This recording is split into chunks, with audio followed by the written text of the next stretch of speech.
What's good, guys? Fantasy Joe back here in our fantasy football profile. Today I'm talking Buffalo Bills wide receiver Stefon Diggs. If you guys are new to the channel, make sure you hit that subscribe button. I have a ton of these fantasy profiles on the channel, over 100 coming your way this year. A ton of redraft content, values, busts, sleepers, league winners, all that stuff coming your way. Dynasty content as well. And if you want to help me out, help out the algorithm, please hit that like button and hit that comment section up down below. I respond to all comments. Let me know where you're taking Diggs in drafts. Okay, so Stefon Diggs in 2021 finished as a wide receiver 7, averaging 13.5 points per game. The year previously in 2020, he finished as a wide receiver 3 overall, 2 back-to-back amazing seasons. This year he had 164 targets, 103 receptions, 1,225 receiving yards, and 10 receiving touchdowns.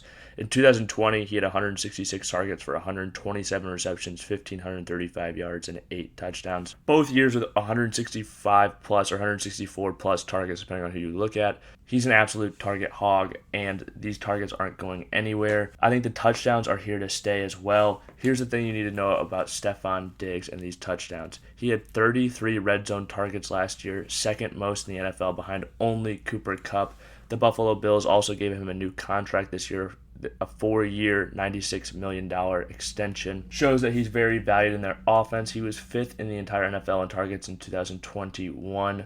And something I point out with him is that 184 targets are now gone in Emmanuel Sanders and Cole Beasley leaving town. Obviously, Gabe Davis and Jamison Crowder likely eat up some of those targets, but I think in the transition, Josh Allen already trusts Stefon Diggs immensely. I think he'll soak up even more targets in that transition period, which could mean he has even more this season.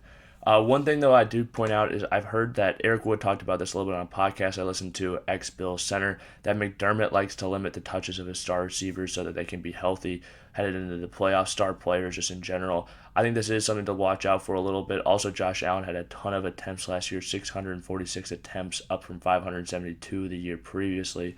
That's a big jump, and he also had a slight decrease in completion percentage, though, so I think either way you slice it, I think he'll become more efficient if he has less pass attempts.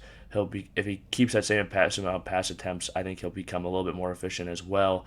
And if they do go down, I think, either way the efficiency will balance out the volume, but it leaves some upside for Diggs in my opinion. And obviously being tied to Josh Allen, a stud quarterback, is awesome for fantasy. Also, he's one of only 2 wide receivers last year with 2,000 air yards. I think the reason for him finishing a little bit lower in the receiving yards than he did the year previously, I think over 300 less receiving yards, was a little bit just bad luck because he got the volume. He just didn't, catch those long ones necessarily. I think that balances out this year.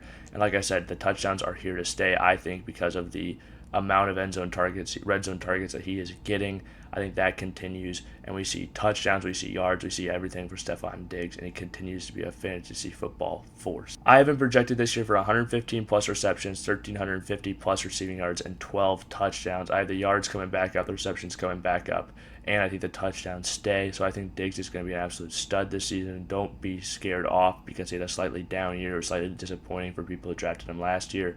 If you draft a top receiver and he finishes wide receiver 7, a lot worse things could happen. That just shows how safe sometimes the position can be when you draft these high volume players with a good quarterback. Diggs also has a ton of upside, and I think people are sleeping on this year. I think he'll be a great pick if you get him in the second round of draft. If you guys have made it to this point in the video, please hit that like button, hit that subscribe button, and if you have any questions or comments, drop them in the comment section down below. I'll respond as always.